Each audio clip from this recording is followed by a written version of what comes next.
Prashna, everyone. Welcome back to Pariprashna, the podcast where we are discussing the spiritual wisdom of Srimad Bhagavad Gita.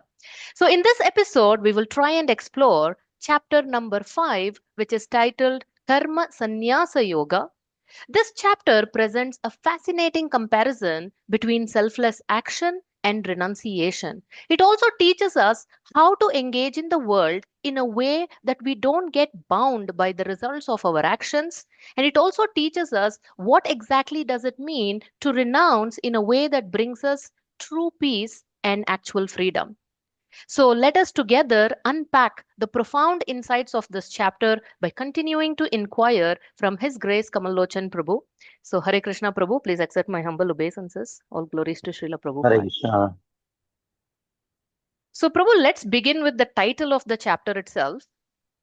So just glancing to the through the titles, we see that chapter 3 is titled Karma Yoga and chapter 5 is titled very similarly, just slight difference, Karma Sannyasa Yoga. So, although the chapter titles seem to be similar, how exactly the chapters are different, Prabhu? They are similar at the same time different because the subject matter is the same. That is, how to attain the Krishna consciousness, how to attain Krishna by our actions. But the difference is in the consciousness in which we work. In the third chapter, Krishna encourages Arjuna to yajnarthat karmanonyatra lokoyam karabandhana. So if you do actions for the purpose of yajna, for Krishna, then you will not be bound.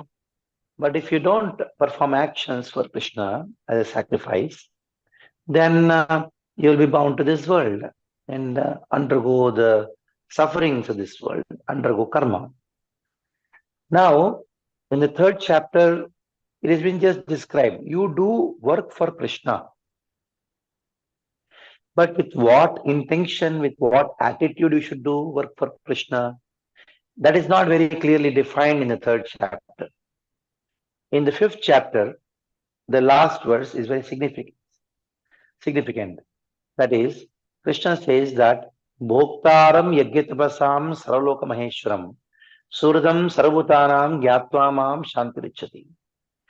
Understanding Krishna as the enjoyer, doing work for Krishna's enjoyment, for the pleasure of Krishna. That is, whatever I am doing, it is not for my pleasure, it is for Krishna's pleasure. So there in the third chapter, you do for Krishna. But what intention you should do, that is not very clear. Whereas in the fifth chapter, intention is very clear. That is, you do work for Krishna for his pleasure, understanding that he is the ultimate enjoyer. Understanding that I am not the enjoyer, I am enjoyed. Krishna is the enjoyer. So knowing Krishna as God is one thing, but knowing Krishna as an enjoyer and I am the enjoyed, that is at a higher level of consciousness. Generally, people think that Krishna is God, so he's my father, so father is supposed to give me, fulfill all my necessities. So generally, this is a conception. Oh God, you are my father, give my daily bread. So the whole point is that though I am doing for God, but it's an expectation that God will give me something. But here in the fifth chapter, there's only one expectation. With all my activities, let Krishna be pleased. Let Krishna enjoy my activities. I am not the enjoyer. He is the enjoyer and I am enjoyed. So this is the progression in consciousness. In the fourth chapter, you have the knowledge of the Supreme Lord being transcendental to the modes. Janma karma cha me divyam. Knowing Krishna as God is third chapter. Knowing Krishna transcendental to the modes of nature. He is divyam, he is transcendental. That is the fourth chapter. In the fifth chapter, not only Krishna is transcendental, but he is a transcendental enjoyer. He is supreme, third chapter. He is supremely transcendental, fourth chapter. He is supreme transcendental enjoyer, that is fifth chapter. Wonderful. So there is a very nice progression to the chapters, very nicely explained. So, Prabhu, not only the titles are similar, the beginning of the chapter, chapter 3 and chapter 5 are also very, very similar. So, there also, Arjuna seemed to be confused. He said, Vyamishreneva Vakyena Buddhim Mohayasiva me, you are bewildering me, you are giving me mixed instructions. And there also he said Shreyaha. 2.7 he said, tell me Shreyaha. 3.2 he said Shreyaha. And again he is repeating that here in 5.1. Arjuna Uvacha Sannyasam karmanam Krishna punaryogam cha shamsasi yachreya etayorekam tanme bruhi sunishchitam. So, Prabhu, in English, we have the saying, a man convinced against his will is of the same opinion still. Seems like that is quite applicable to Arjuna here. Chapter 3, okay, it was understandable, he was confused. But I think over a period of time, chapters 3 and chapter 4, Krishna has clarified what his intention is for Arjuna. The instruction seems to be clear. So here, it doesn't seem like confusion of Arjuna, rather the hesitation of Arjuna. He knows what to do, but he is hesitating to actually do it. Is that right, Prabhu? Not exactly, because Arjuna is a surrendered disciple of Krishna. Mhm. Sishyasteham shadimam tvam prapannam. Now, a disciple, when he is confused, he'll definitely ask questions. But his questions are in a very surrendered mood. Mhm. He is not speaking to Krishna in an arrogant way. Let whatever you may say, I'll not change my opinion. And here, Arjuna, he gives the reason for his confusion. He says that Krishna, he told in the fourth chapter that all the sacrifices end in jnana, jnane parismapyate.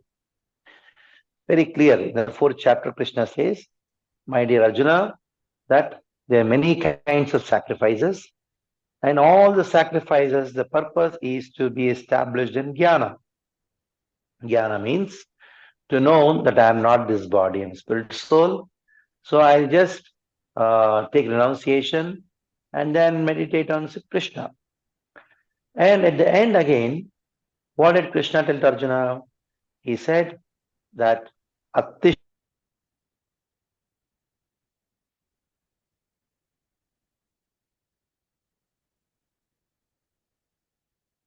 Your video and audio both have stopped, Prabhu. Your video is frozen. Can you hear me?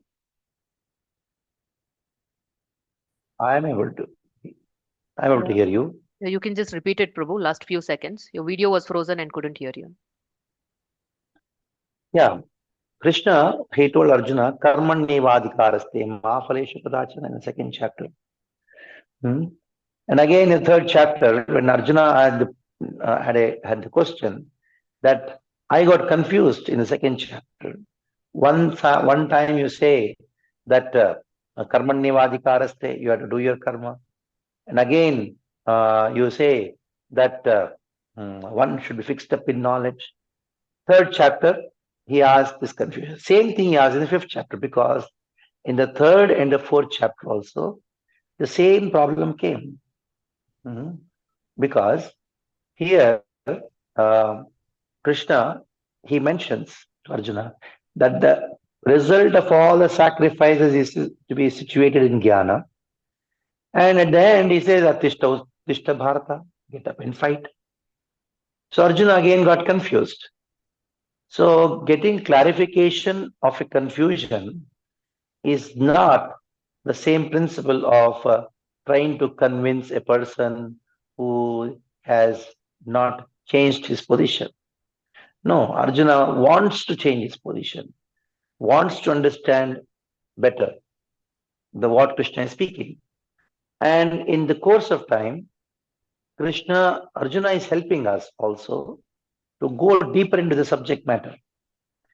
The subject matter of jnana and karma, the contradiction or the seemingly mutually contradictory things, jnana and karma. This has been there right from the dawn of creation. In the Veda, you have Karma Kanda section of the Veda, you have the Jnana Kanda section of the Veda. Karma talks about you doing responsibilities, accomplishing responsibilities, and Jnana talks about giving up responsibilities. Karma talks about enjoyment, and Jnana talks about renunciation. So this has been there in the Veda. This problem is there in the Veda. That is, seemingly there is a contradiction. Now, there is a confusion also in the mind of the people. Sometimes people say, in the mind says, let me do my responsibilities, let me accomplish this thing. And all of a sudden, when you get frustrated, say, give up everything, let me just become spiritual. So this toggle is always there in the Veda. There are two different sections of the society. People have this conflict. One section says karma, karma, karma, responsibilities, kartavya. One section is all nonsense, give up, this world is all miserable, temporary. There's sannyasis and some people who talk about it. The grihasthas who talk about it. So this confusion is all pervading in the Veda, in the mind of individual, in the society at large, in different sections of the society. So this has been there. And different philosophers, this has always been there. Now Bhagavad Gita helps us in resolving this contradiction. And this contradiction which is so pervading, this doubt which is so pervading throughout the Veda, throughout the scriptures, and throughout the consciousness of the people in society, it cannot be resolved in just one or two shlokas. It requires a thorough analysis. And that is where Bhagavad Gita has got the prominence out of all the scriptures, because it does jnana karma samanvaya. That is harmonization of jnana and karma by including bhakti in jnana, including bhakti in karma. So that is why Bhagavad Gita has a special status among all the scriptures. Fantastic. Okay. So, Prabhu, please help us unpack this harmonization of jnana and karma, starting with the next shloka. So, Shri Bhagavanuvacha Sannyasa karma yogascha nishreyasa karavubhau tayostu karma sannyasat karma yogo vishishyate. Prabhu, I'll read the translation for this and then I have a few questions related to this. Maybe we'll take it one by one. The blessed Lord said, the renunciation of work and work in devotion are both good for liberation, but of the two, work in devotional service is better than renunciation of works. So, Prabhu, in the third episode, I also want to draw the attention of the audience, whoever is watching. So, if you haven't already watched the third episode, please do so, because especially in the beginning, Kamalalochan Prabhu has done an excellent job of explaining how jnana and karma and bhakti, these are not separate paths, but these are all rungs on the ladder of yoga. So, Prabhu, please correct me. I'm just trying to recall what you already explained. So, there is a yoga ladder, and these are various rungs. Jnana yoga is a rung, karma yoga is a rung. And you also mentioned how, whether it is jnana or karma yoga, both ultimately culminate in bhakti.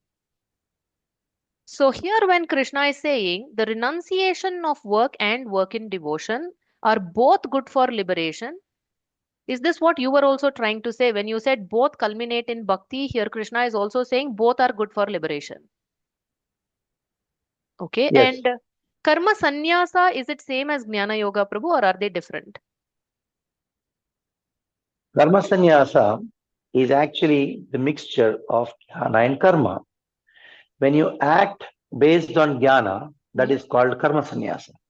Okay. So, for example, Hmm. you take a very raw example. It may not be directly fitting into this thing. Now, somebody has knowledge of cooking, and somebody wants to cook but have no knowledge. Okay. Now, how can they benefit themselves and others? Mm. One has knowledge but doesn't want to cook. One wants to cook, has no knowledge. Okay. Now, tell me, neither they can benefit themselves Right. nor others. Hmm. So, what is required is Not only to have the knowledge of cooking, Mhm. but also you should have the desire to cook also. You have to cook also. So until unless there is jnana and karma samanvaya, they both combine, you cannot actually enjoy this world. What to speak of attaining spiritual world? What to speak of any spiritual progress? So progress, even in a simple factory or business or Mhm. any other work, whatever do, you should have both knowledge, the work, and also do the work. If you just have knowledge and don't do the work, and if you just want to do and we don't have the knowledge of what we want to do, then both are going to be harmful for the society and individual also. Mhm. So in the same way, in the spiritual life also, just having the knowledge that I am not this body and spirit soul is not going to benefit neither you nor others. And just working like a donkey is not going to benefit you or anybody else. Mhm. So working based on the knowledge. What is that knowledge? I, not this body and spirit soul. When you work based on that knowledge transforms into realization. Otherwise, even though you have the knowledge that I am not this body and spirit soul, it will not become realized. That is what Krishna is saying here. Mhm. That is why karma yogo vishishyate. Mhm. Tayostu karma sannyasa karma yoga. Why? Because when you act on knowledge, the knowledge becomes realized. Just having knowledge may lead you to a kind of a state where you have the knowledge, but by the modes of nature, you're compelled to give up that knowledge and act in a sinful way. Mhm. Because nobody can stay without action. So, Krishna encourages action not blindly, but based on the knowledge for the purpose of realizing the knowledge. So, that is why Karma Yogo Vishishyate. That is karma sannyasa. There is karma also, there is sannyasa also. Sannyasa means what? You are giving up. What are you giving up? The result of the action and the idea that I am the doer. Mhm. These are two things. Karma phala and kartrutva. Aham mama. Mama means mine. That is Mhm. karma phala. This is mine. And I am the doer. That is ahankara. So giving up ahankara, giving up mamakara, aham mama, that is called renunciation. So instead of renouncing Mhm. these two, people try to renounce work itself. Right. That is what Krishna is telling not to do. Because it is the work based on the knowledge which gives you the realization. So just having knowledge and not working will not help you because that not help you in realizing that knowledge. So it is the work based on the knowledge gives you realization. So you should work based on that knowledge, which is known as karma sannyasa yoga. So, Prabhu, if I understand correctly, when he says karma yogo vishishyate, it is actually karma sannyasa yoga, what he's saying karma yoga. That is what is the subject matter of the fifth chapter. That is why it is Mhm. known as karma sannyasa yoga. Fifth chapter is karma sannyasa yoga. So Okay. when Krishna says karma yoga, he Mhm. is referring to the chapter title, which is known as karma sannyasa yoga. Okay. Okay. So, Prabhu, related to this shloka, when Krishna is prescribing to Arjuna that karma yoga is superior, is it specifically only for Arjuna or generally for all of us karma yoga vishishyate? It is for everyone because Arjuna Mhm. is representing all of us. So through Arjuna, Krishna is telling to all of us, he is teaching to all of us. Okay. But this karma yoga can take different forms. For the same Arjuna on the battlefield of Kurukshetra, fighting on behalf of Krishna for the pleasure of Krishna without, like you said, without being egoistic, that was the prescribed action. But for that very Arjuna, we see in Srimad Bhagavatam, when Krishna wound up his pastimes and he had left the mortal planet, not only Arjuna, but all the Pandavas, they gave up their kingship and they renounced. So, this karma yoga can mean fighting on the battlefield when that is needed, or it can mean winding up your duties and just renouncing when that is. Yeah. Now, as the Kshatriyas, they Mm, cannot take up, they become official sannyasis at the time. Now, Yudhishthir Maharaj in the Bhagavatam, in the Prasanga, then he thought that now I have a able king who can rule the country. So, what is the responsibility of the king? Is not only to rule the kingdom nicely, mm, but also to train a legal heir who can take care of the country very nicely. So, that is a responsibility which Yudhishthir Maharaj and all the Pandavas did. And after handing over the responsibility of the kingdom, and that handing over the responsibility of the kingdom is also a responsibility of the Kshatriya. okay. And then retiring. So when you retire, you're actually showing an example of that you are realize that knowledge. That is an example you show to the society that not only accomplishing the responsibilities is a Mhm, responsibility, but mhm, handing over the responsibility is also a responsibility. mm. Nice. It is not giving up, it is handing over. There's a lot of difference between giving up and handing over. Right. So, Prabhu, can you please paint a picture? Because in today's society, it is quite common that in the name of renunciation and detachment, people are covering up their underperformance of duties and laziness in executing the duties.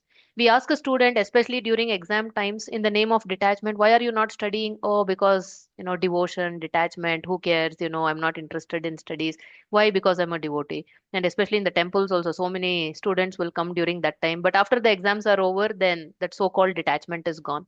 We are some householders, why are you being irresponsible in taking care of the family? Oh, I'm not interested. Why? Because I'm a devotee, in the name of detachment.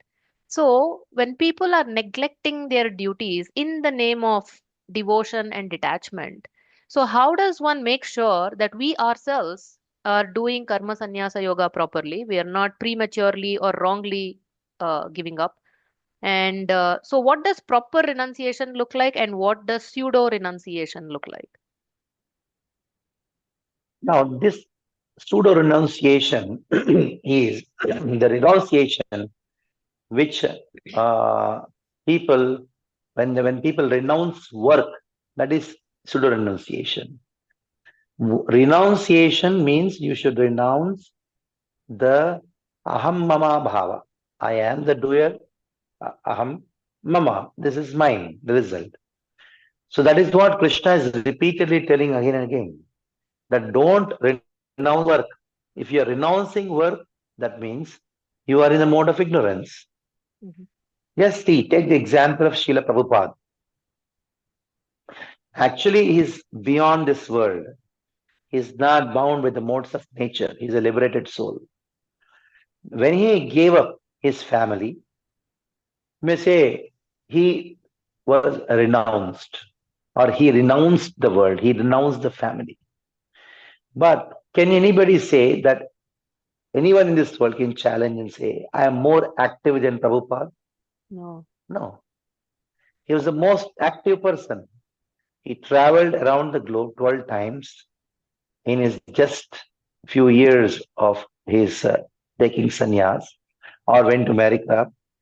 In just within a span of 12 years, he traveled the globe about 12 to 14 times, wrote so many books, established so many temples. So, when a renounced person is so active, then being a householder, being a student, say that, oh, I am now in the mood of renunciation, that is foolishness. Actually, the more renounced you are, the more active you become, Mm, the more responsible you become. Srila Prabhupada was responsible for every penny. He used to use, at that time there was inland right. letters which used to come, and open spaces which were there in that letter, he used to use it for doing some accounting. So just imagine how conscious was he in his work, how responsible was he in managing money. He did not waste a single penny on the name of renunciation. He did not waste a single moment on the name of renunciation. Actually, the more you're active for Krishna, the more you're renounced. Mm. Okay, okay. So, Prabhu, moving forward, so this shloka number 4. Sankhyayogo prutak bhalaha pravadanti na panditaha ekamapyastita samyak ubayor vindate palam. This and the next shloka, Prabhu, together I want you to highlight something. So, yat sankhya prapyate sthanam tadyogairapi gamyate ekam sankyam cha yogam cha yaf pashyati sa pashyati. So, in the purport for shloka number 4, Prabhupada is writing, one process is to find the root of the tree, that is Sankhya Yoga, and next is to water the root, that is Karma Yoga. The real student of Sankhya philosophy finds the root of the material world, Vishnu, and then in perfect knowledge engages himself in the service of the Lord. Therefore, in essence, there is no difference between the two because the aim of both is Vishnu. And then here in the next shloka's purport, in the first process of Sankhya, one has to become detached from matter, and in the devotional yoga process, one has to attach himself to the work of Krishna. Factually, both processes are the same, although superficially one process appears to involve detachment and the other process appears to involve attachment. However, detachment from matter and attachment to Krishna are one and the same. So, can you please explain this in layman terms where we can understand the samanvaya of Sankhya and Karma? Again, I'll take the same example which I had given. One has knowledge of cooking and one wants to cook. He doesn't have knowledge. So now, the purpose of having knowledge of cooking is to Cook. cook. And if you have a desire to cook, then you should get knowledge. So, trying to see both different is a problem. That is why Sankhya Yoga, Pritak, one who sees them as Pritak means different, Mhm. is Bala, is a fool. Like a person who has the knowledge of cooking but doesn't cook is a fool. Person who is cooking without knowledge is also a fool. Mhm. Because one person was told, you just have to cook. He goes and cook. One person was told, you just had the knowledge of cooking. You should have knowledge of cooking. So much knowledgeable, but he doesn't cook. So in the same way, when it comes to life, you should not only live life, but you should also have knowledge of life. Mm. Without having knowledge of life, with living life is foolishness. Living at the same time, you have the knowledge of life, but you're not living according to that knowledge. That is also foolishness. So, what is the purpose of having knowledge? Is to live. What is the purpose of knowing how to cook? Is to cook. In the same way, the purpose of cooking is also to realize that knowledge, to eat. So, in this way, both are same. So, by knowledge, you act. By action, we realize that knowledge. So, I am not this body and spirit soul. I know. But just by knowing that, you cannot claim I've realized that. Mm. So, what I should do after knowing that, I should act on it for the purpose of realizing this. So, action based on knowledge is actual action, and the action leads to realization of the knowledge. So, both cannot be independent. Action and knowledge cannot be independent from each other, they're dependent on each other Mm. for a mutual purpose. That is why Sankhya Yoga Pratak Bala Pravadanti na Pandita, only Bala or foolish people say that. Na Pandita, Pravadanti na Pandita, because Ekam Sankyam Cha Yogam Cha, because both are one. That means both are interdependent on each other. Mm. Like husband and wife, both are one family.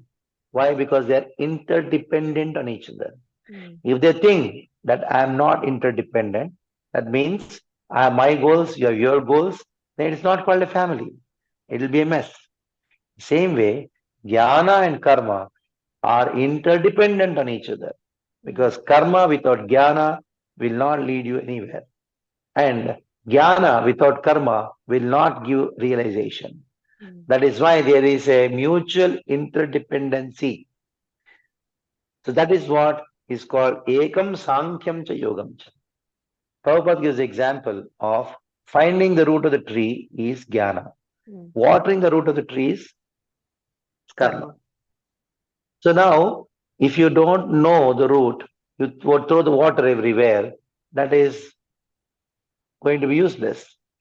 And if you know the root but don't water it, it's also going to be useless. Right. That is why ekam sankyam cha yogam cha.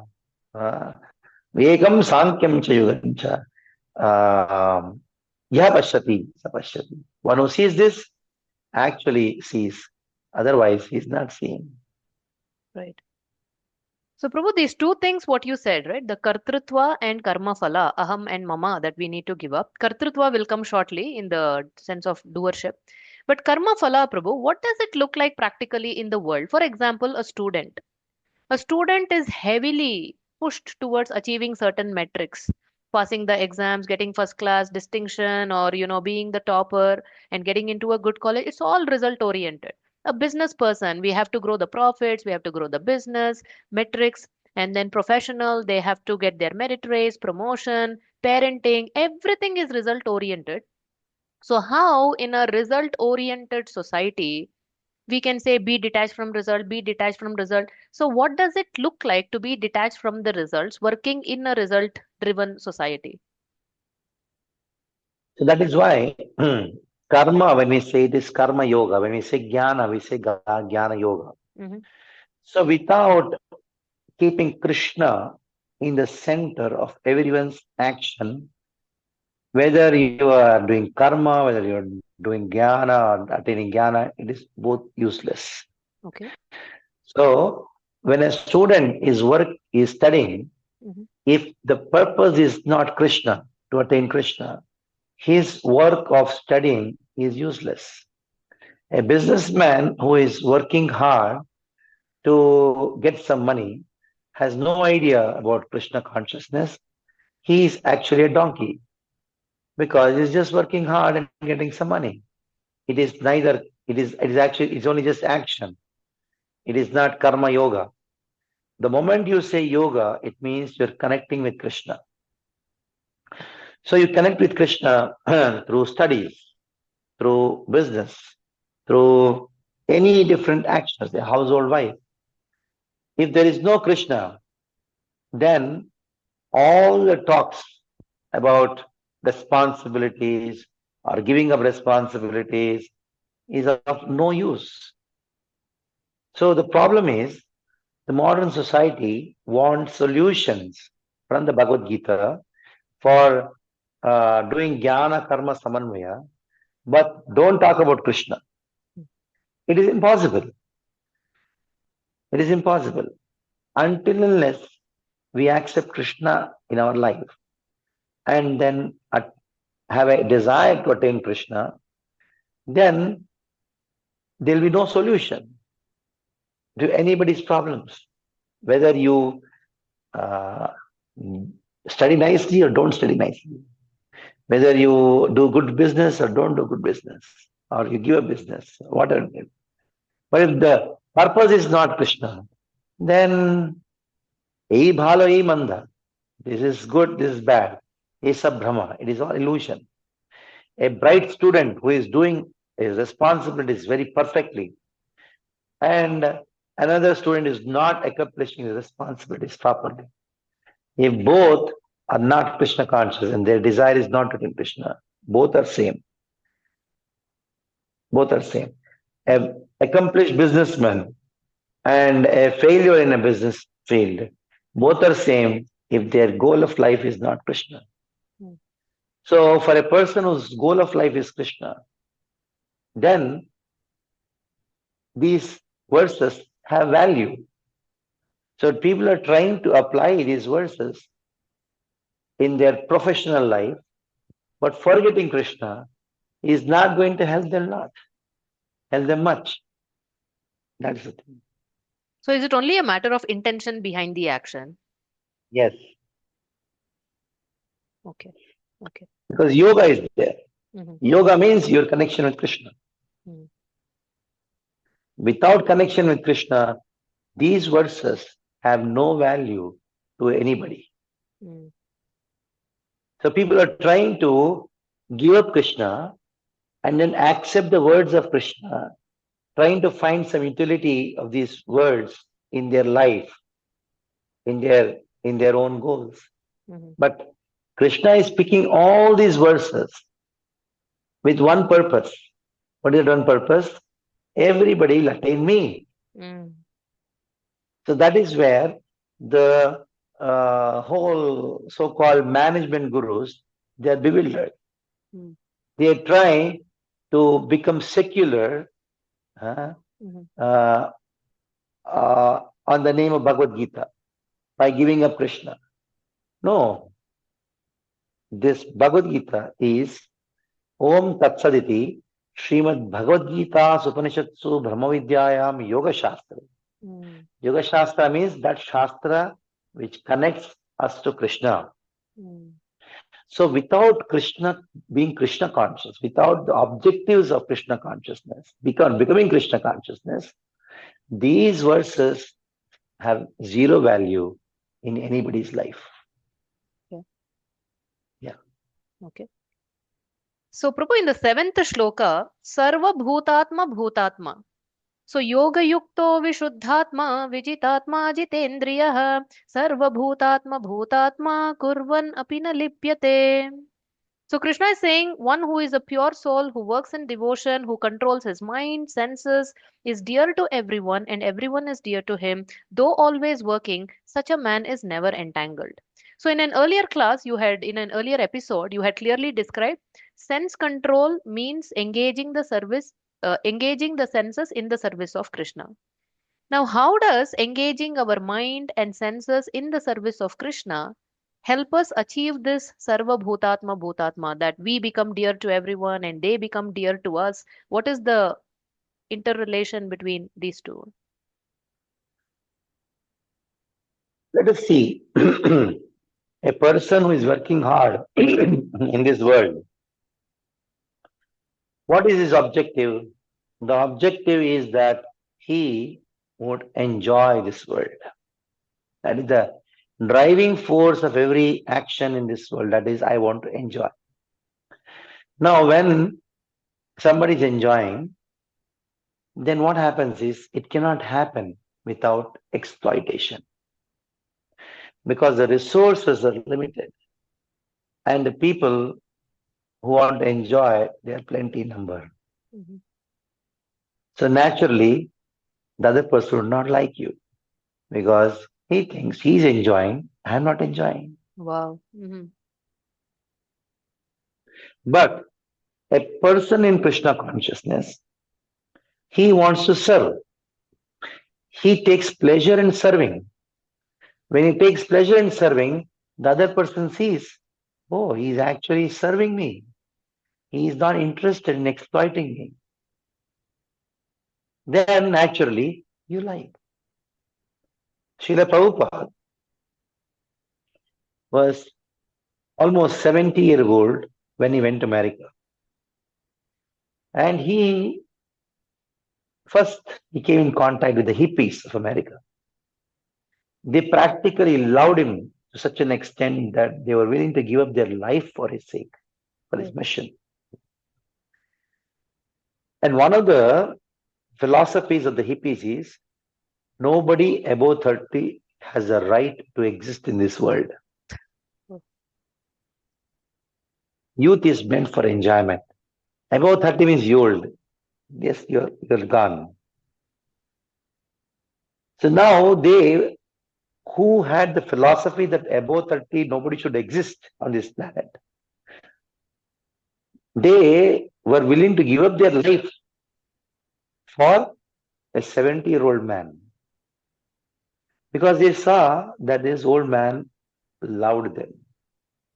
He was not interested in any sense enjoyment. He was only interested in serving them. So that is why he becomes the object of everybody's love, and Mm. he also everybody becomes the object of his love. Very beautiful. Okay. Okay. So the next two shlokas, Prabhu, 8 and 9. So here I want to focus on the aham part, the kartrutva part. So I'll just read the translation here. A person in the divine consciousness, although engaged in seeing, hearing, touching, smelling, eating, moving about, sleeping, breathing, always knows within himself that he actually does nothing at all. Because while speaking, evacuating, receiving, opening, or closing his eyes, he always knows that only the material senses are engaged with their objects and that he is aloof from them. So, Prabhu, related to this, so there is body and there is the soul. So, a person who is in divine consciousness knows that I am not the body, I am the soul. So, here, all these different activities that Krishna is mentioning. Now, body is just dull matter. If the senses, by way of coming in touch with the sense objects, could do all these things, a dead body also has senses, but they are not able to see, they are not able to eat and do all these things. So, body is dull matter by itself. It cannot, even if you take the sense object close to it, it can't do anything. But on the other hand, the soul is also not doing any of these things. Soul is completely spiritual, it has nothing to do with these activities. So, body by itself is not doing, soul is not doing, then who is doing these things? Like, for example, if I say, I was hungry, so I ate some food. So, who was hungry and who ate the food? Is it the body, not the soul? So, what is going on here? So, who is actually the doer? So there are three things. The Supreme Lord as Paramatma, the other one is Jiva, the living entity, the soul. Mm, Third one is the body, which is the material, which is matter. mm, Now the question comes, who is the doer? right. Who is the doer? Actually, all the three are doers and all the three are non-doers also. Let us understand how all the three are doers. The Supreme Lord is a doer because ultimately, without his sanction, not a blade of grass moves. So the Lord, Paramatma, Krishna, is a doer in the form of sanctioner. Like sometimes people say, if God is great and all powerful and he is very good, why bad things are happening in this world? And then, Mhm, now, for them, are you conscious that all the good things are done by God? mm, When you are successful, then you say, "Un pasina bana ke kamaya hai." When you are a failure, you say, "Oh God, why I failed?" Arre, when you become successful, you never thought it is God who made you successful. Uh, when all the nice juices, what you drink at that time, you did not say, "Oh God, you created such a nice juice." Only when the tsunami happened, say, "Oh God, why tsunami happened?"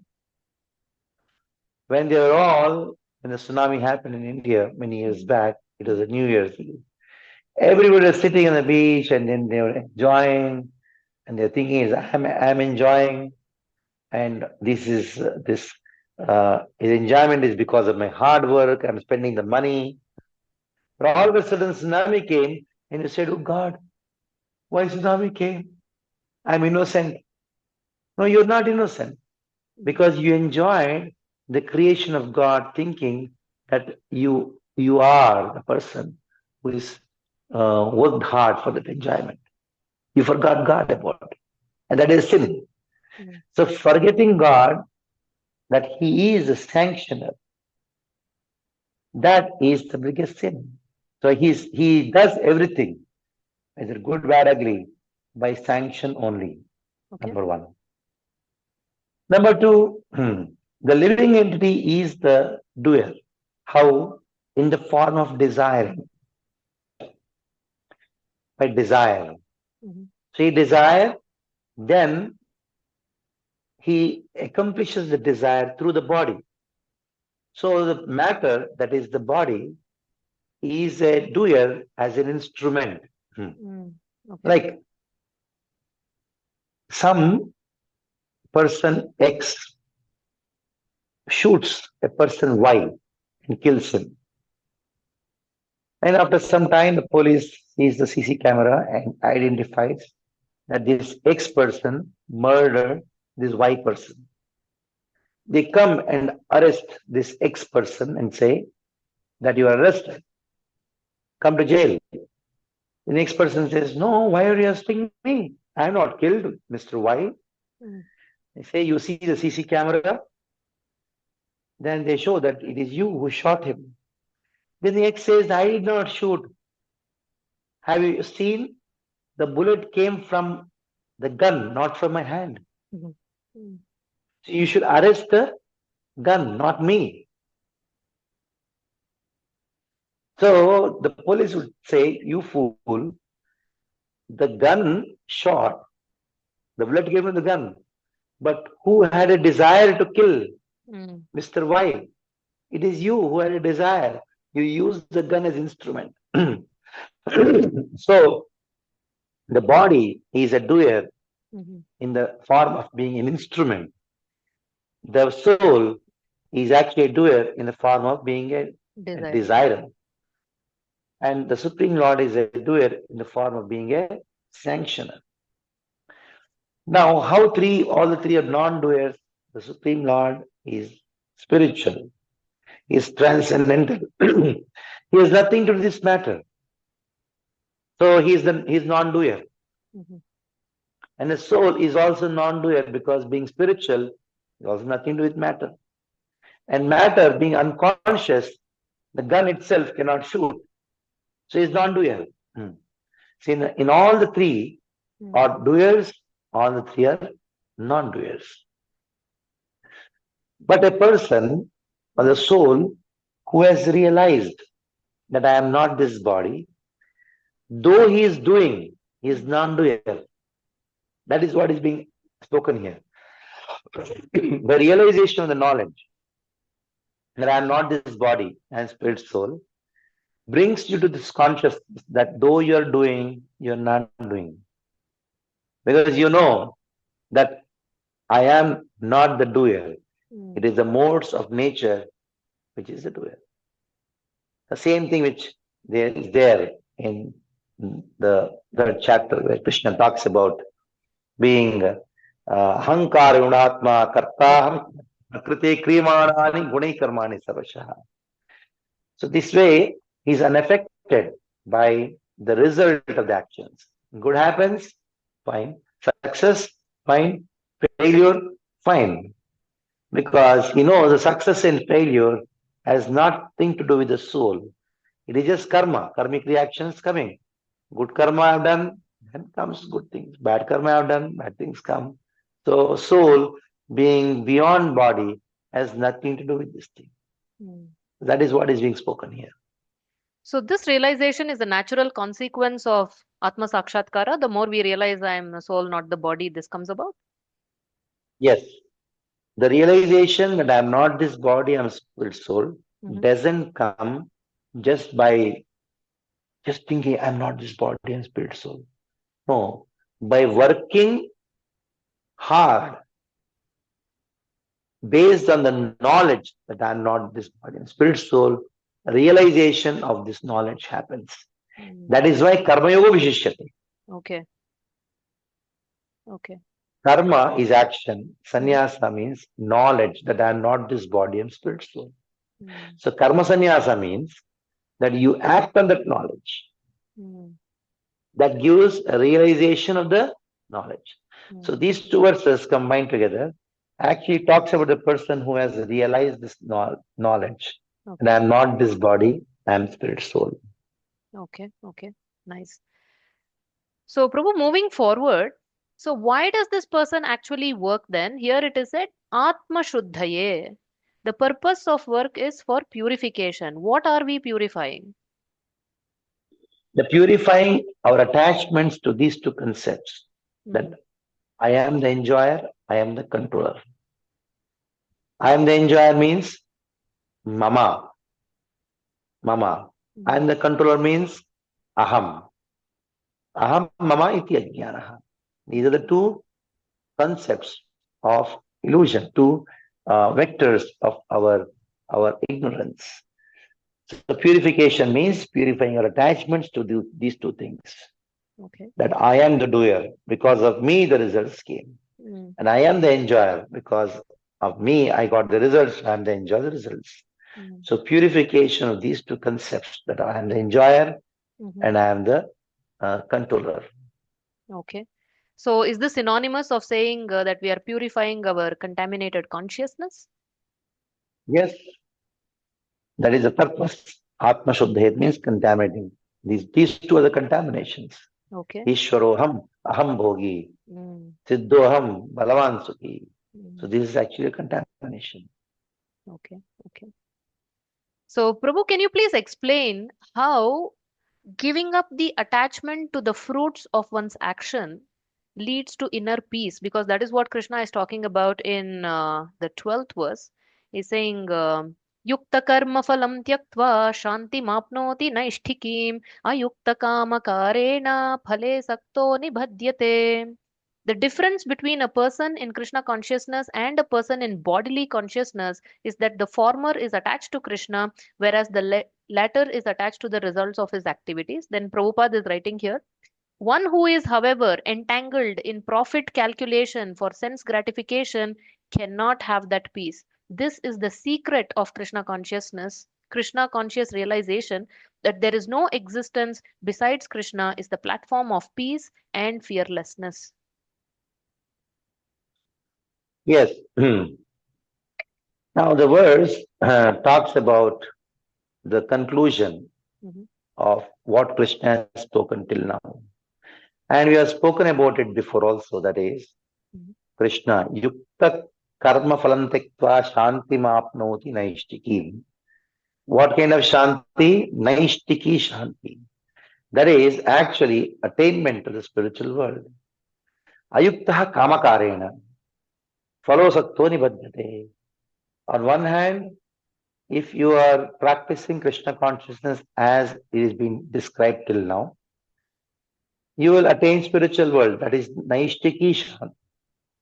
On the other hand, ayuktaha, if you are not connecting your activities towards me, that means if you are not Krishna conscious, mhm, because of what? Kamakarena, because of trying to enjoy the results of work yourself mhm, without considering that the work and the results are for my enjoyment.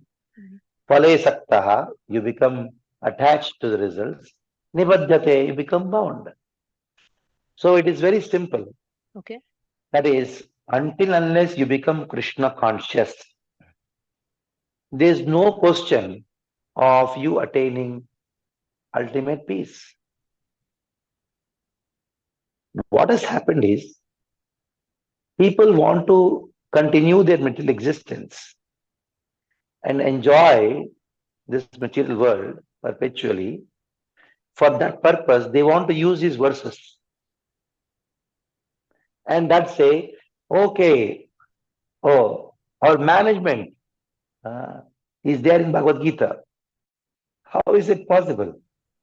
It is impossible because the whole purpose of Bhagavad Gita is to give yukta karmaphala tektvam shanti apnoti naishtikim. Krishna wants to give that.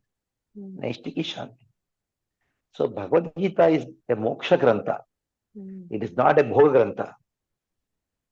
Now, how can you apply the principles of Bhagavad Gita so that you can perpetually enjoy this world? Because the purpose of Bhagavad Gita is to take you back home, back to Godhead. Mm.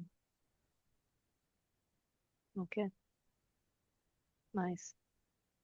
So, Prabhu, now I want to give a special shout out to one of our audience. She's part of our Pariprashna WhatsApp group, Pramila Pant Mataji.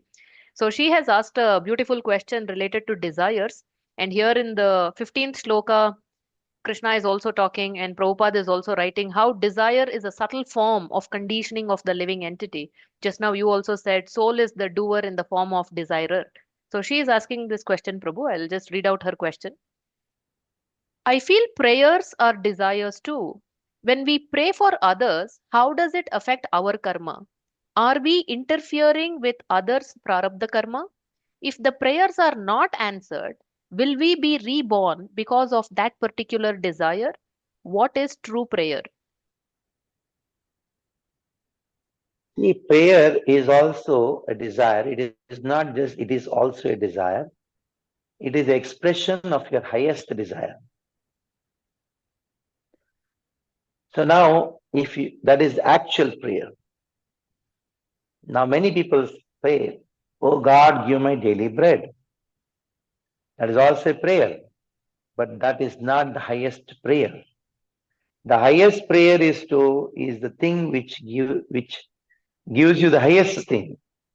What is the highest thing? That is love for Krishna, Krishna prema. So that is actual desire and is actual prayer. Any other prayer is actually not a prayer at all. It is a business deal. Mm. Oh God, I am expressing my desire to you to show to the entire world that you are God. And because I've done that, you should give. If you don't give my daily bread, what will people think about you? I prayed, many will prayed, still he not give. So what kind of God is he? So that is attitude. It is using God for satisfying your desires. So these prayers are not prayers, it's actually business. Mhm. The real prayer is to express your love for Lord, express your desire to attain that love for Krishna in service. Now, coming back to the question which was asked, um, if I pray to Krishna for somebody's health, good health, that is also not a very good thing. So when devotees asked Srila Prabhupada, can we pray to Krishna for your good health? Srila Prabhupada first said no. And later on, there was so much of insistence by his disciples. Then he told, yes, you can pray, but add a clause to it. What was that clause? Krishna, if you so desire, please improve the health of Prabhupada, of our Guru. So this is the way Srila Prabhupada taught us what is pure devotional service and what is pure prayer. This pure prayer, pure devotional service is prayer to the Lord with an acceptance that if you so desire, if you are pleased, if you want, if you so desire, do it. Our desire is that. But if your desire is not so, well, we don't want you to fulfill our desire. Your desire supersedes our desire. There's nothing wrong in expressing my desire, but with the condition that Supreme Lord's desire is more important for me than my desire. If that is the case, there will be no interference in any karma. If that is not the case, you're increasing your karma and also their karma, others' karma. You're increasing your karma and ignorance to such a thing that I prayed God should listen. Yesterday, I was in the airport. I'm now in Sweden now. So in Mumbai, I was in the line to get into the flight. One person, he asked me, was standing in front of me. He told, "Are you Hare Krishna?" And I told, "Yes." He said, "Why God doesn't listen to me?" Then I asked him that, "Why should God listen to you?" He was Okay. shocked. Mm. Do you accept God is our Father? Yes. Now tell me, as a son, what you're supposed to do? Should you listen to your father, or do you want your father to listen to you? Then he told, out of the world, out of the world, out of the world. He was in ecstasy. He did not feel bad. I really appreciated him because he he really got the point which I want to put across. So he never thought about it. Uh, because it's a general thing that God means one who should listen to you. Right. Generally, people turn to God when nobody listens to them and think, at least God, you should listen to me. He has no other work or what? Why he should listen to you? Uh, because of this Christian concept of God give me daily bread Mm. as if he's an order supplier. And okay, I pray to God. This is not pure devotional service. It's not bhakti. That is what Krishna teaches. Mm. It teaches about to listen to God, not to make God listen to you. Uh, to do what God wants, not that you want God to do what you want. Right. So this kind of prayers is going to bind you and a Mm. person whom you're praying for in bondage. So, Pramila Mataji, I'm sure you're quite happy with Prabhu's answer. Maybe you're also exclaiming out of this world. So, those of you who are watching, you can also ask your questions. You can put it in our comment section in the YouTube section, or you can also become a part of our Pariprashna WhatsApp group. There also you can ask the questions, and I will be more than happy to bring those questions to Kamalochan Prabhu's attention. So, Prabhu, moving forward, I want us to focus on the 18th shloka, very beautiful shloka.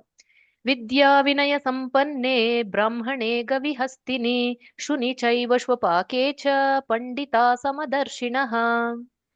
Prabhu, here I want to focus on like two, three different things. So maybe we'll take one by one. First is Vidya Vinaya Sampanne. So is humility a prerequisite to getting Vidya, or is it a consequence of getting Vidya? Both substantiates each other, Okay. complement each other. Mhm. To start with, you should have Vinaya.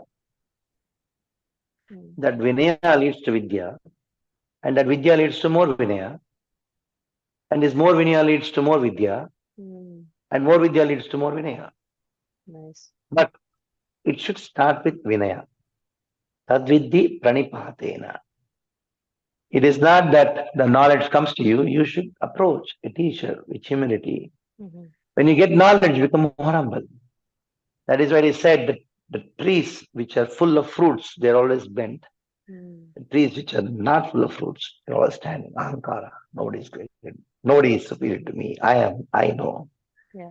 And those who are very knowledgeable, they're the most humble. Mm. So humility is actually a symptom of knowledge. Mm. And knowledge is a cause of more humility. In this way, both complement each other. Right. Yeah.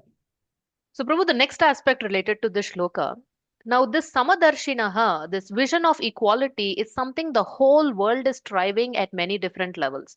For example, a year or two ago, one African American was killed by a police in America, and the whole, society was there was so much chaos, and people taking to the streets and saying Black Lives Matter, Black Lives Matter. Of course, not only Black lives, Brown Lives Matter, White Lives Matter, all the lives matter. So basically, people were fighting for equality in the name of racial differences. So it is regardless of racial differences, we want equality. And then we have feminists, women taking to the streets and saying, we also want equal rights, pay us as much as you're paying the men, and pay parity, voting rights, this, that. So women are also fighting regardless of the gender, give us equality. And then there is this organizations like PETA, so people for ethical animal treatment, so they come into picture and say all species should have equality, not just humans, even animals should be treated well and all that. So there is this national equality, religious equality, racial equality, gender equality, and whatnot. But the bottom line is we have utterly failed in achieving equality at any level. Everybody is frustrated. And here is the most wonderful Lord Krishna. He is saying this Pandita has achieved this Samadarshina. He has become this person who can see with equal vision by dint of his Vidya, true knowledge. He's able to see a cow, an animal, a dog eater, Brahmana, everybody equally. So, what is this Vidya, the true knowledge, due to which a Pandita is able to have this equal vision?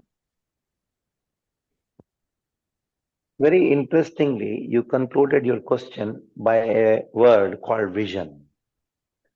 See, there is a lot of difference between equal vision and equal treatment.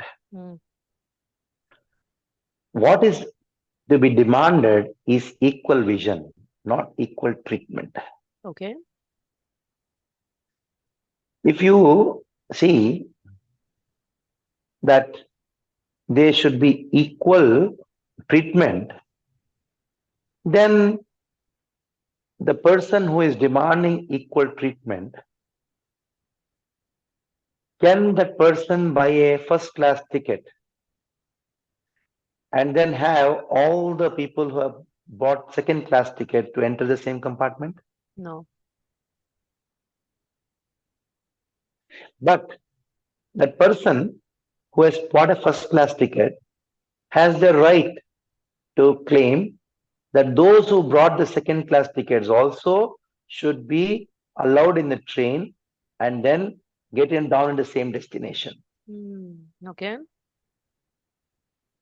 That is quite legible. Now, how can there be equality, equal treatment for everyone? Mm. If a lady who is newly married, can she expect her husband to give equal treatment to all the women? No. So I want the answer from a feminist about this question. When you talk about rights, the rights should be there for everyone, but they cannot be equal rights. What right you have over the husband, you don't have the equal right on another man. So there is different treatments and different according to a person's condition. But vision should be one. So people are getting confused between equal vision and equal Treatment. rights or equal treatment. What is it? Right means treatment, responsibility, etc. In a hospital, the doctor treats the patients differently depending on their different diseases. But he has one vision that everyone should be Healthy. healthy. So one patient may require an ICU, one person may not require an ICU, the person may require a normal ward. And one patient may not require a ward at all. The patient who never doesn't require a ward would go into dharna. How is this doctor treated me differently? He said, go back home. I was not kept in ICU. It is your foolishness because you don't require it. You don't require, and somebody requires it. So what is important is not is not equal treatment. Mm-hmm. It is equal vision with a common purpose. Common purpose, common vision, that has to be demanded. You cannot treat your wife, your daughter, and your sister the same way. But you can have equal vision. That is, you have equal love for everyone. Mm-hmm. But the expression of the love with your wife is different. The expression of love with your daughter is different. Expression of love towards your sister is different. Expression of love to some your secretary is different. So because of this confusion in vision and treatment, they're messed up. So that is why Krishna, he talks about Darshi, Samadarshi. How does it happen? Equal vision when you have vision of the Supreme Lord in everybody's heart, who is there in everybody's heart as Paramatma. When you have the vision that is a distinction in body and soul, there is a soul within the body, and there is a super soul within that person. Then you treat differently. A teacher, she has equal vision to all the students in the class. But when it comes to correcting the paper and giving marks, she will not give the same marks to everyone. Right, right.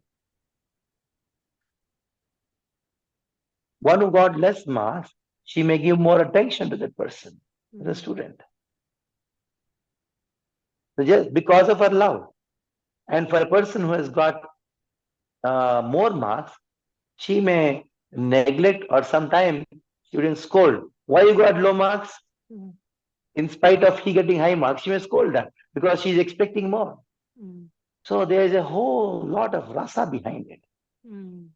Because of um, uh, lack of understanding the complexities of human nature Mm. and and um, gross understanding of human relationships. So these statements are spoken. Uh, no. A mother will treat all the children equally. Doesn't mean she will give paratas to all the child, Mm. all the children. For a baby, she gives milk. Right. For a boy who is 12-year-old and is very healthy, she gives all opulent food. For a boy who is sick, she may just give some khichdi. Mm. But she has equal vision to all the children. At the same time, treatment is different. So now Samadarshi that happens Mhm. only when we see there's Krishna in everybody's heart. Mm.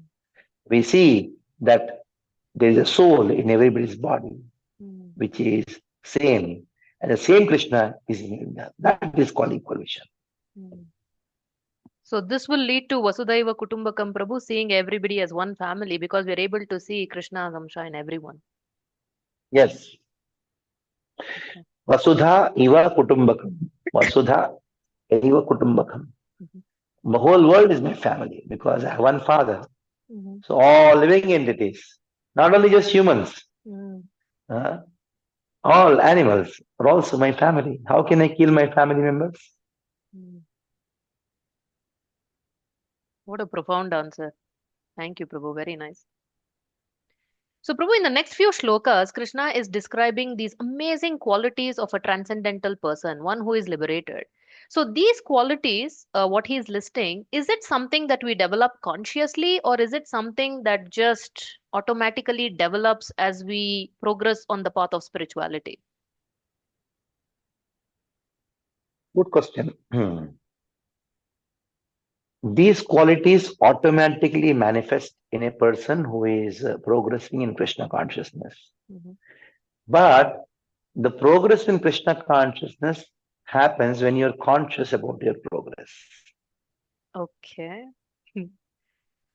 So, in this way, Mhm. we focus on progressing in Krishna consciousness. Mhm. Automatically, qualities will manifest. Mhm. If you try to focus on developing the qualities without consciously trying to progress in Krishna consciousness, that is impossible. Mm. So that is what is happening these days. I went to one school, met the principal of the school, and then said that we want to have some sessions for your students. The principal was so happy. Swamiji, the situation is very bad. And he went on expressing all his frustration, all her frustration, how the children become degraded. And I told, no, about teachers. No, teachers, the pucho mat Swamiji, they are more degraded. Uh, so she went on. And we want you to come. You are the people who can really save our children. I was so happy. But at the end, she told Swamiji, I have a request that when you take your sessions, don't talk about Krishna. Oh. Don't talk Bhagavad Gita. We want our children to be getting moral values only. Then I told, it is impossible. Mm. You cannot have moral values inculcated in anyone without giving spiritual knowledge. Mm. यस्यास्ति भक्तिर्भगवत्य किंचन सर्वैर्गुणैः तत्र भासते स्वर. Then I told it is impossible because what holds a person's moral values is spiritual knowledge. So there cannot be any goodness in any person in this world without being Krishna conscious. As simple as that. Mm. How can you expect that I speak moral values without talking about Krishna? Mm. Rather, I would say that when I go and take the class to the children, I told madam, they would expect me to speak about Krishna because I'm in this particular dress. Yeah. They'll be more happy. Somehow she did not like this proposal. Never give opportunity for us. Mm.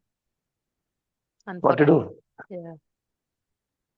So they want morality without spirituality, and you're saying that's not possible. Not possible. Yeah. So Prabhu 5.22, one of my favorite slokas, Yehi samsparshaja bhoga dhukka yonaya evate adyantavantha kaunteya nate shuramate buddha. What a 180-degree opposite proposal, or rather statement that Krishna is making. So all along, we've been conditioned, trained, we see around us samsparshaja bhoga, more senses coming in touch with sense objects, more enjoyment, more happiness. And here Krishna is flipping the whole thing and saying, actually, the samsparshaja, the contact of sense and sense objects, is not a source of happiness, rather dukkha yoni, a source of misery. How is this, Prabhu? For example, a gulab jamun, my sense of tongue coming in touch with the sense object gulab jamun, it gives me happiness. How is it a source of misery? If it's done in moderation, it can still be a source of happiness, isn't it? So you answered your question. Moderation. The word used is moderation. Moderation means that there is a control. Mhm. So who sets that control? It is Krishna who sets this control. That means there are laws made by Krishna on how to deal with matter. So spiritual life starts with understanding the laws of matter. It's an understanding that the law maker is Krishna.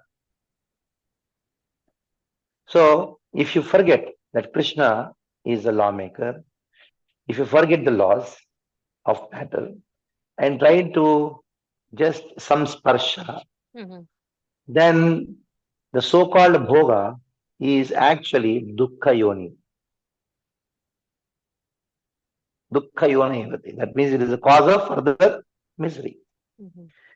So in this way, the very fact that we use this word moderation, the Mhm. word moderation, what he used, is described by Krishna in the Bhagavad Gita itself.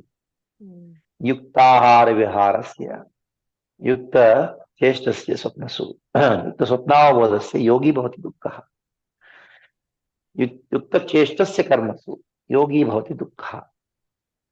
So now yukta means regulated. Who has set up that regulation? It is not the regulation what you set up for yourself.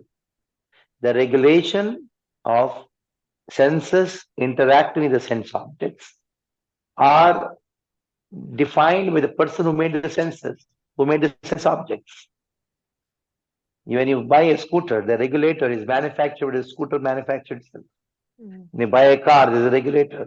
Who manufactures the regulator? You cannot have your own regulations for them for your car what you purchase.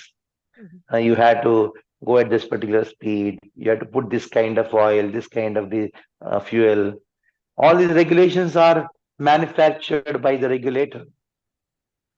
So the regulator is Krishna, Mhm. and the regulations are mentioned by Krishna in the scriptures. That is why Shastra Pramanam Te Tasmat Shastra Te Karya Karyavastitav.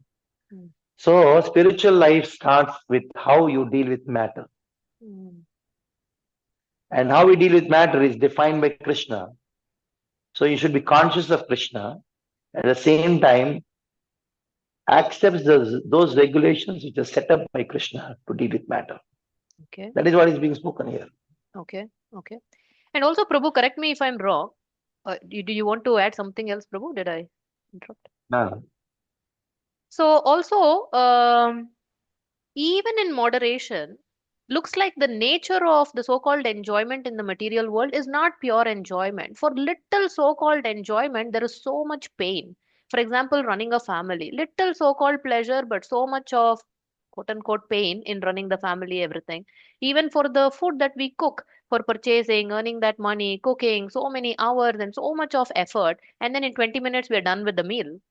So is this the nature of all types of enjoyment in this material world? So this is where Krishna gives a regulation of the family life, a regulation of eating, because there is a desire for enjoyment, and that cannot be just taken out just like that. So to remove the desire for enjoyment, Krishna gives the regulation, Mm, and that regulation is called responsibility. And that is where the fifth chapter comes into picture. So you accomplish that responsibility because you know it is the Krishna who has given this responsibility for me, for my benefit. mm, So when I accomplish this responsibility, the seed, desire for enjoyment mhm, of this world, it gradually vanishes. When that gradually vanishes totally, that is the time when you can give up the responsibility, where in spite of having that position of giving that responsibility, you continue doing that responsibility to show an example for others. That is being spoken in the third chapter already, like Janaka, etc. okay, okay, very nice. So, Prabhu, the last shloka, but a very important shloka, right in the beginning of this episode, you did mention about this.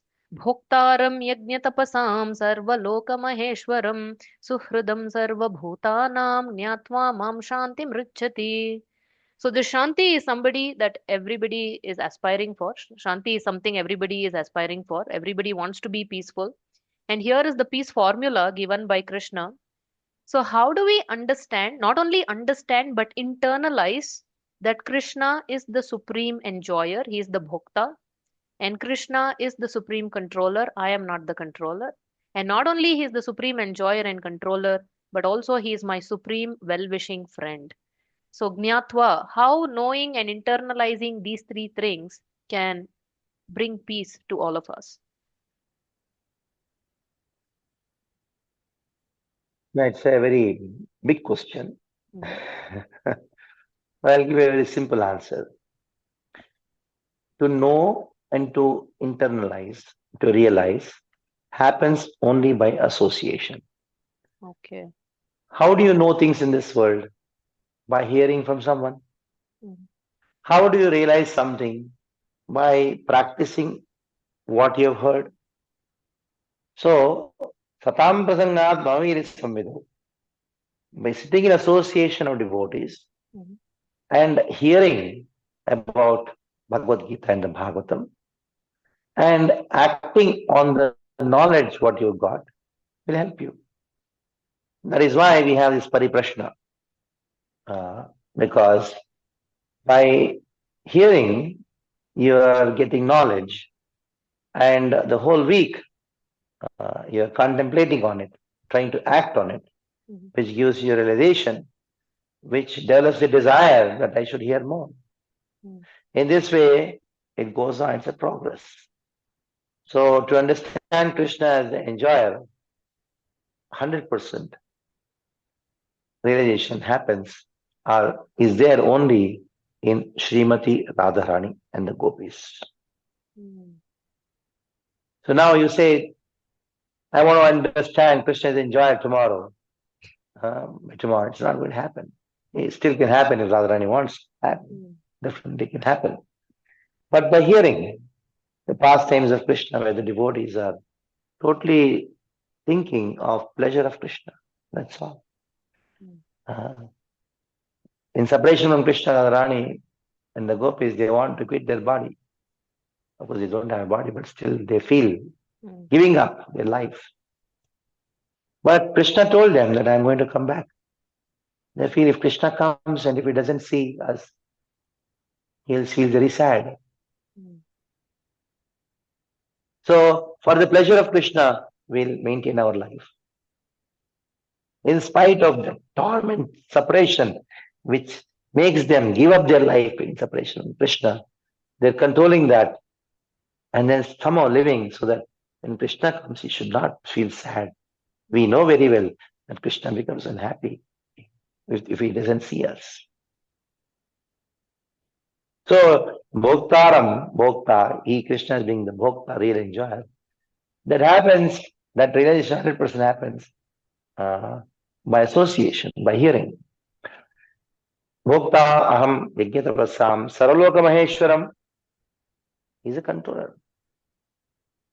So let us start with somewhere to understand Krishna as the enjoyer and Krishna as a controller. Where do you start understanding Krishna as a controller? Anything happens in your life, good, bad, ugly, Daivecha.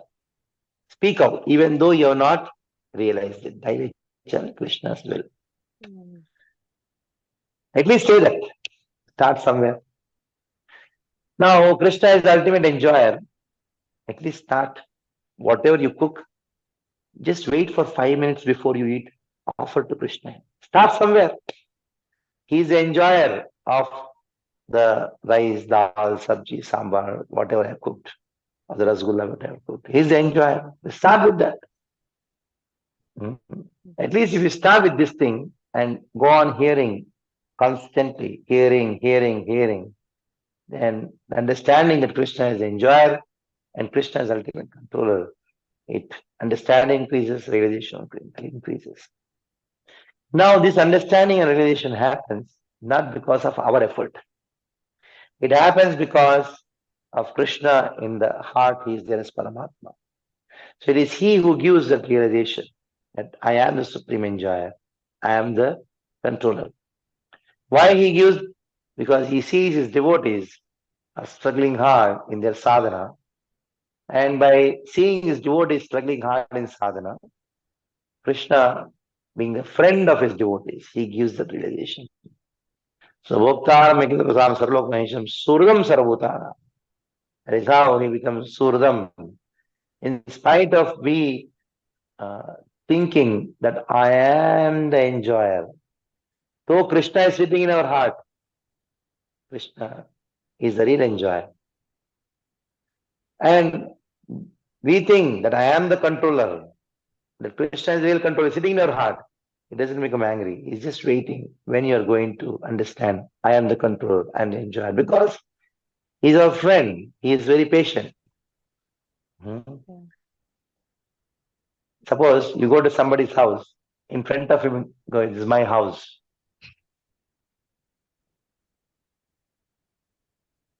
If he'll just laugh and then be peaceful. Only when he's your real friend, isn't it? Yes. If he's not your friend, he's say, what are you saying? Get lost. He will fight with you.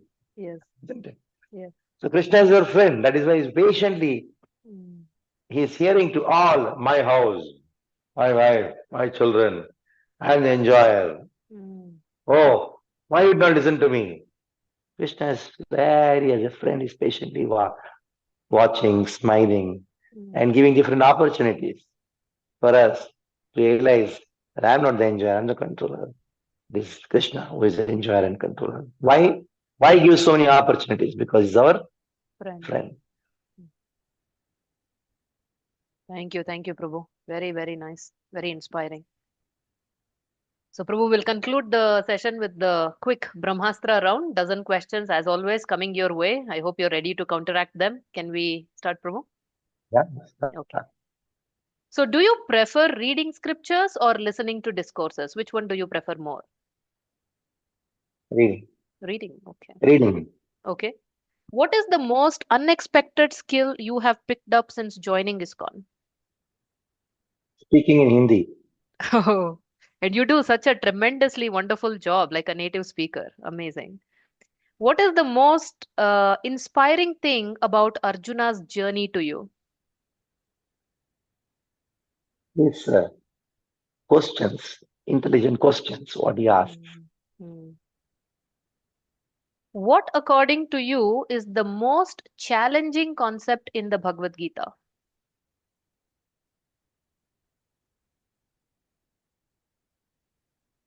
I cannot comment on this. I don't know because everything is challenging. Everything is challenging. Okay. Okay. Because every time you read the words, you get a newer Oh, in that way. realization. Okay. Every time you read a verse, you think I know it, but when you read it, when you explain it, I do it in a different way. That's how it is a challenge. I, I've spoken about this fifth chapter a Mm, number of times, mm. but this time it came in a different way altogether. Oh, Jai. So true. Who is your favorite character in the Ramayana, Prabhu? Hanuman, Oh, Bhima from Mahabharata and Hanuman from Ramayana. Okay, joining the dots. If you could time travel to any event in the Mahabharata, which one would you choose? Mahabharata, I would choose the Yaksha Prashna. Okay, Yaksha Prashna. okay. Very interesting. Mm-hmm. Okay. If It has you could, many, yeah, go yeah. ahead, Prabhu. No, no, go ahead, Prabhu. And I just told that it has many questions and Mm. many interesting that I told it because it was the Brahmastra which was shot on Yudhishthir by Yaksha. Okay,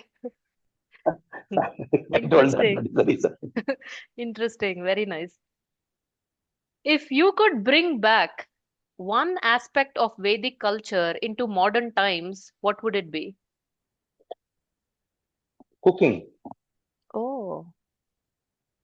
Because अन्नात् भवन्ति भूतानि Mm, जैसा अन्न वैसा मन mm, अन्नमयम सुमनः.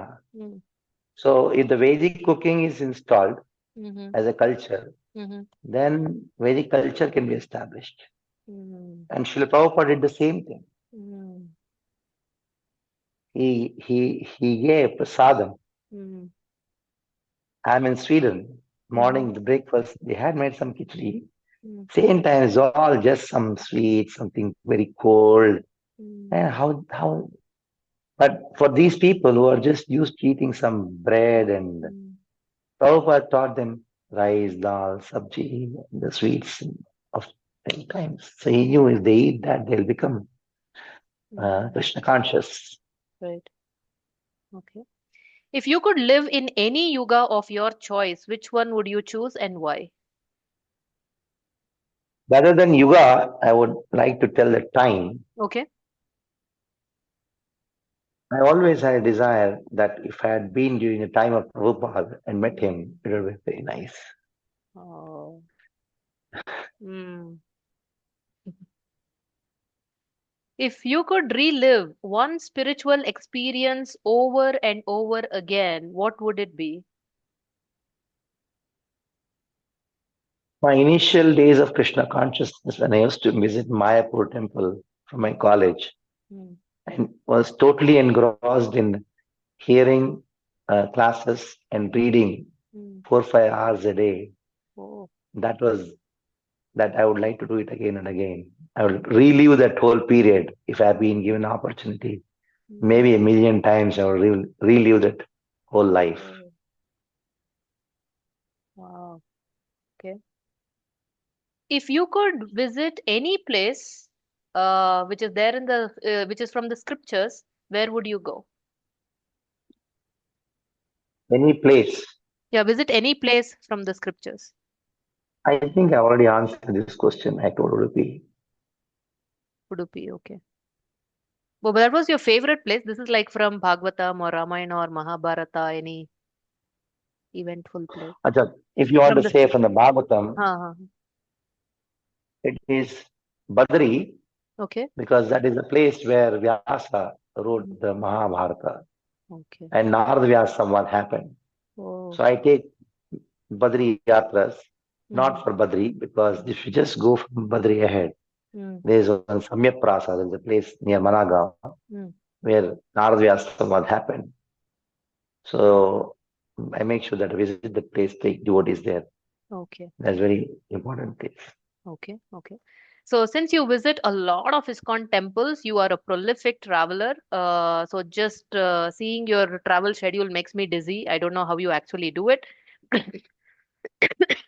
But of all the ISKCON temples you have visited during your travel, which one is your favorite ISKCON temple? You're talking about the deities. Deities, just overall the temple, why the Mayapur. Temple Mayapur. is because of deities, so it's Mayapur. Okay. Because that is a temple which I came in touch with in my initial days of Krishna consciousness. Mm, Radha Madhava Panchtattva. mm. At the time, the big Panchtattva was not there, but Radha Madhava. Okay. Thank you, Prabhu. Thank you so much. So, Prabhu, in spite of your hectic travel schedule and your throat also, but still you're constantly giving classes and traveling. I don't know, words fall short in thanking you. So, from the bottom of my heart, thank you, thank you, thank you so much for taking the time to do these episodes. So, thank you, Prabhu. I'll just quickly wrap up the episode. So, Hare Krishna, everyone. There we go. We are concluding yet another enlightening session of Pariprashna, where we have discussed chapter 5 of Srimad Bhagavad Gita. Please come back and visit watch these episodes as many times as you can. So that way you can really internalize and absorb these wonderful, profound, insightful instructions and actually apply them in your own life. And just like Pramila Mataji, if you also have questions, please feel free to put them in the comment section, or please become a part of our Pariprashna WhatsApp group, and there also you can post your questions. So thank you so much. Please do your part in sharing this wisdom with others.